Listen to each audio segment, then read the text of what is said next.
నమస్తే. ఇన్నాళ్ళు నన్ను సపోర్ట్ చేస్తూ, ఎంకరేజ్ చేస్తూ మీ ప్రేమని నాకు అందిస్తున్న ప్రతి ఒక్కరికి కృతజ్ఞతలు. అలాగే ఈ వీడియో కూడా ఖచ్చితంగా మీకు ఉపయోగపడుతుంది. లైక్, షేర్ అండ్ సబ్స్క్రైబ్ చేసి మీ సపోర్ట్‌ని నాకు అందించండి. అలాగే ఈ వీడియో పట్ల మీకున్న అభిప్రాయాన్ని కామెంట్ సెక్షన్‌లో కామెంట్ చేసి తెలియజేయండి. ఇప్పుడు వీడియోని చూద్దాం. జీవితంలో రకరకాల సమస్యలతో బాధపడుతున్నారా? ముఖ్యంగా ఆర్థిక సమస్యలతో సతమతమవుతున్నారా? ఎన్నో పరిహారాలు చేసి అలసిపోయారా? మంచి మార్గం దొరకాలని కోరుకుంటున్నారా? అయితే రండి, విశ్వాన్ని ఎలా అడగాలో తెలుసుకుందాం. లా ఆఫ్ అట్రాక్షన్ క్లాసెస్ మీకోసం మన ఛానల్లో. వివరాల కొరకు సంప్రదించండి. నమస్తే, వెల్కమ్ టు అవర్ ఛానల్. నేను పద్మిని. ప్రస్తుతంతో పాటు వేదిక astrologer and tarot card reader Avinash Das గారు ఉన్నారు. మాట్లాడదాం. అవినాష్ గారు నమస్తే అండి. నమస్తే అండి. ఓం నమ శివాయ, ఓం నమో వెంకటేశాయ. అవినాష్ గారు బోర్డు మీద ఏదో రాశారు, ఏం చెప్పబోతున్నారు అవినాష్ గారు? ఇవాళ చాలా చాలా ఇంపార్టెంట్ టాపిక్ చెప్పబోతున్నాం.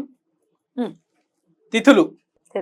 తిథి అనేది మోస్ట్ ఇంపార్టెంట్. ఎందుకంటే తిథి మన జీవితంలో ఎఫెక్ట్ చూపించేది మోస్ట్ ఇంపార్టెంట్ ఆస్పెక్ట్ ఏదంటే మ్యారేజ్.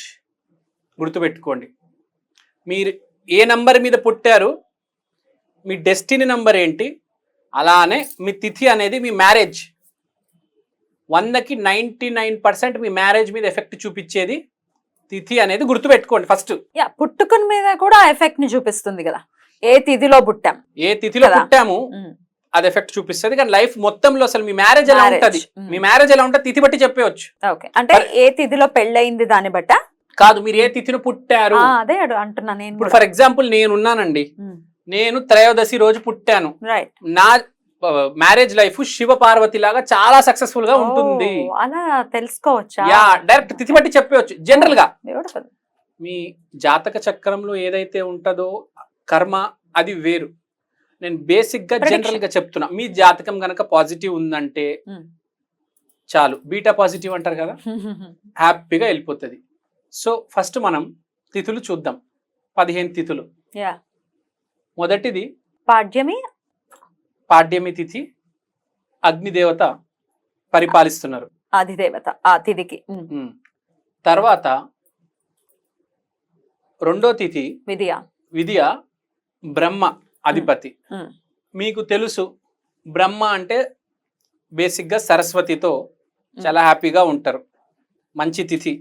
అన్ని తిథులు మంచివే, మనం దాన్ని పాడు చేసుకోకూడదు. సో పాడ్యమి రోజు ఫస్ట్ పుట్టింది ఒకసారి చెప్పేసేయండి. ఫస్ట్ పాడ్యమి రోజు అగ్నిదేవత. ఏం ప్రాబ్లం లేదు, కొంచెం మ్యారేజ్లో మాటలు ఎక్కువ ఉంటాయి, మాటలు పడతాయి, ఫైర్ ఉంటుంది. కానీ అదే ఫైర్ కంట్రోల్ చేసుకుంటే మ్యారేజ్ స్పిరిచువల్ నెక్స్ట్ లెవెల్కి వెళ్తుంది.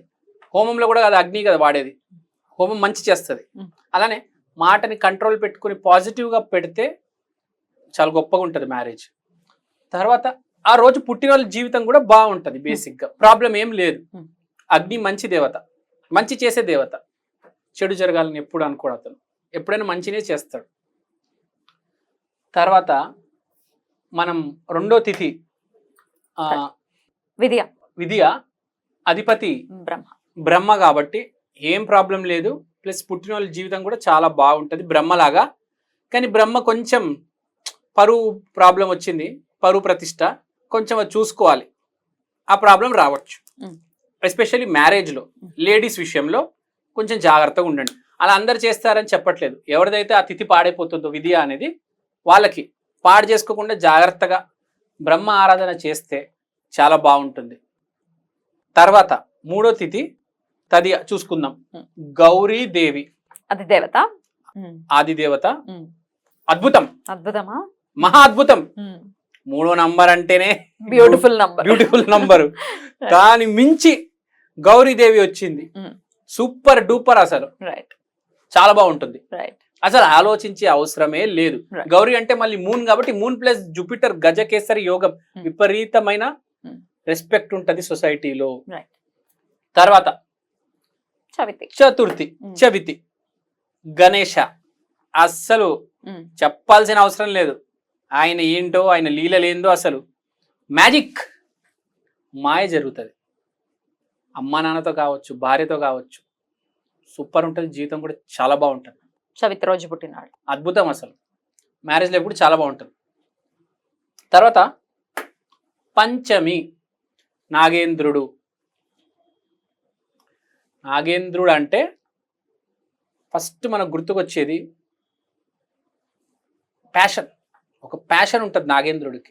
ఈరోజు పుట్టిన వాళ్ళకి విపరీతమైన ప్యాషన్ ఉంటుంది, ప్లస్ మ్యారేజ్ లైఫ్ కూడా చాలా సక్సెస్ఫుల్ ఉంటుంది. మనం చూస్తూ ఉంటాం సినిమాల్లో వీళ్ళ మ్యారేజ్ చాలా సక్సెస్ఫుల్ ఉంటుంది, నాగాస్ వాళ్ళ మ్యారేజ్.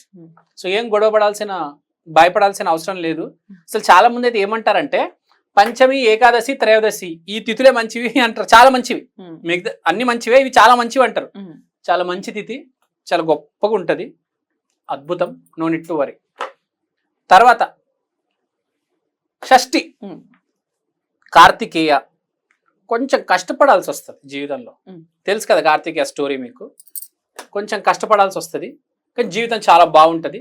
అమ్మ నాన్నంత విపరీతమైన రెస్పెక్ట్, హ్యాపీగా ఏ ప్రాబ్లం లేకుండా వెళ్ళిపోతారు. తర్వాత సప్తమి, సూర్యుడు. సూర్యుడు అనగా కొంచెం వేడి ఉంటుంది, కొంచెం జాగ్రత్త. మన అగ్నిలాగా సూర్యుడిలో కూడా కొంచెం వేడి ఉంటుంది, కానీ అడ్వాంటేజ్ ఏంటంటే హెల్త్ బాగుంటుంది వీళ్ళది సప్తమి రోజు పుట్టిన వాళ్ళకి. సో మ్యారేజ్ కొంచెం జాగ్రత్తగా చూసుకోండి, సూర్యుడిని ఆరాధించండి, రథసప్తమి రోజు పూజలు చేయండి, మంత్రాలు పలకండి, చాలా బాగుంటుంది. తర్వాత అష్టమి. అష్టమి అంటే శివుడు. శివుడు అంటే పార్వతి, మెగా సక్సెస్ పెళ్లిలో అయితే. కాలభైరవుడు రోజు యాక్చువల్గా అష్టమి అంటే. అసలు ఏ ప్రాబ్లం ఉండదు. 8 నెంబర్ వాళ్ళకి కేసీఆర్ 8, మన అల్లు అర్జున్ 8, నరేంద్ర మోడీ 8, ఎంతో వందల మంది మోస్ట్ సక్సెస్ఫుల్ పీపుల్ భూమి మీద 8 ఉన్నారండి. ఎందుకంటే ఆ మాయ చూసారు కదా, 8 అంటే తెలుసు కదా, ఎక్కడ మొదలవుతుందో అక్కడే ఎండ్ అవుతుంది. So super success, no need to worry. తర్వాత నవమి. ఒక ఆడమి పుడితే, నవమి రోజు పుడితే చాలా మంచిది. ఫియర్స్గా ఉంటారు, దుర్గాదేవిలాగా, టైగర్, ఇందిరాగాంధీ, ప్రియాంక చోప్రా. సో ఆడమి అనేది టైగర్ లాగా ఉంటుంది, ప్లస్ మ్యారేజ్ కూడా success. So no need to worry, life success, marriage success, super. అసలు మనం రామనవమి కూడా ఆ రోజే కదా, నవమి రోజే. మంచి నంబర్ అండి 9 అనేది, అసలు బ్యూటిఫుల్ నంబర్. ఎన్టీఆర్ గారు బాగా నమ్ముతారు 9. తర్వాత 10వ రోజు యమరాజ్, దశమి నంబర్. ఇది కూడా చాలా స్ట్రాంగ్ విల్ పవర్, చాలా స్ట్రాంగ్ ఉంటుంది. మనం చూస్తాం ఒక బర్రె మీద కూర్చొని యముడు, అసలు అంత స్ట్రెంగ్త్ ఉంటుంది, ఒక విల్ పవర్ ఉంటుంది. అసలు ఎవరికి ఉండదు అంత విల్ పవర్ ఉంటుంది, సూపర్ స్ట్రాంగ్. అసలు వీళ్ళు ఎవరు కదిలించలేరు. అసలు భూకంపం వచ్చినా, పైనుంచి లావా పడినా కదలరు వీళ్ళు, జీవితాన్ని ఫేస్ చేయగలరు. సో భయపడాల్సిన అవసరం లేదు. తర్వాత ఏకాదశి, ద్వాదశి 2 విష్ణుమూర్తికి చెందినవి. ఇంకా విష్ణుమూర్తి అంటే అసలు హీరో, సూపర్ స్టార్ కృష్ణ. నాకు విష్ణుమూర్తి అంటే సూపర్ స్టార్ కృష్ణ గారు గుర్తుకొస్తారు ఎప్పుడు, ఎందుకో. అలంకరణ ప్రియుడు, అందంగా ఉంటారు, చాలా అద్భుతాలు చేస్తారు. ఎక్కువ ఉంటుంది విష్ణుమూర్తిది. ఎలా ఉంటుందంటే, నాకు కష్టం ఉంది అని ప్రతి చోట తిరుగుతారు, భూమండలం మొత్తం తిరుగుతారు, లాస్ట్లో విష్ణుమూర్తి దగ్గరికి వెళ్తారు, 1 సెకండ్లో సాల్వ్ అయిపోతుంది. అంత గొప్ప ఆయన విష్ణుమూర్తి. మాయలు మామూలుగా ఉండవండి, మీరు యూట్యూబ్లో చూడండి, విష్ణుమూర్తి చేసిన మాయల మీద వీడియోలు చాలా ఉంటాయి. మాయ చేస్తాడు, సడన్గా చక్రం తిప్పేస్తాడు అతను. కృష్ణుడు పరిపూర్ణ అవతారం విష్ణుమూర్తికి. ఎప్పుడు చేతిలో చక్రం ఉంటుంది చూడండి, చక్రం తిప్పేస్తాడు సడన్గా. ఎప్పుడు ఆ చక్రం తిరుగుతుందో లైఫ్ స్టార్ట్ అవుతుంది, టర్న్ అయిపోతుంది లైఫ్. అద్భుతమైన రోజు. ద్వాదశి కూడా అంతే. ద్వాదశి అంతే, ఏకాదశి. ద్వాదశి లక్ష్మీదేవి తిథి అని చెప్తారు కాబట్టి. Okay, right. నెక్స్ట్ త్రయోదశి, చతుర్దశి శివుడికి సంబంధించిన రోజులు. వీళ్ళు ప్రాబ్లం వస్తే ఫేస్ చేస్తారు. ఎలా ఫేస్ చేస్తారంటే, ప్రాబ్లం పారిపోతుంది, కొండొస్తే కొండని బద్దలు కొట్టేస్తారు. శివుడు అంటే అసలు డిస్ట్రక్షన్, విష్ణువు అంటే మెయింటెనెన్స్, శివుడు అంటే డిస్ట్రక్షన్. ప్రాబ్లంని ఢీ కొట్టి సక్సెస్ సాధించి ముందుకు వెళ్ళిపోతాడు, అసలు ఏ ప్రాబ్లం లేదు. వీళ్ళ గురించి చెప్పనవసరం లేదు, విష్ణుమూర్తి శివుడు గురించి అసలు అల్టిమేట్. ఇంకా ఆ రేంజ్ వేరు, ఆ లెవెల్ వేరు. ఇప్పుడు చాలా మంది అడుగుతారు, ఏందండి మరి దశ ఫెయిల్ అయిపోయింది ఏం చేయాలి అంటే, ఒకటే చెప్తాం, అరుణాచలం వెళ్ళిపో, తిరుపతి వెళ్ళిపో. ఎందుకు? అల్టిమేట్ కాబట్టి వీళ్ళు. సో ఏ దశనైనా ఫేస్ చేయాలంటే విష్ణుమూర్తి శివులే ఫేస్ చేయగలరు. అట్టర్ ఫెయిల్యూర్ అయినా సూపర్ సక్సెస్ చేయగలరు వీళ్ళు. తర్వాత లాస్ట్ లో పౌర్ణమి or most of the power శక్తి ఏ తిథిని మీరు పుట్టారు ఆ శక్తి అంటే మీ మ్యారేజ్ లో కనిపిస్తూ ఉంటుంది. బ్యూటిఫుల్ అండి, చాలా అద్భుతంగా వివరించారు. కృతజ్ఞతలండి. నమస్తే.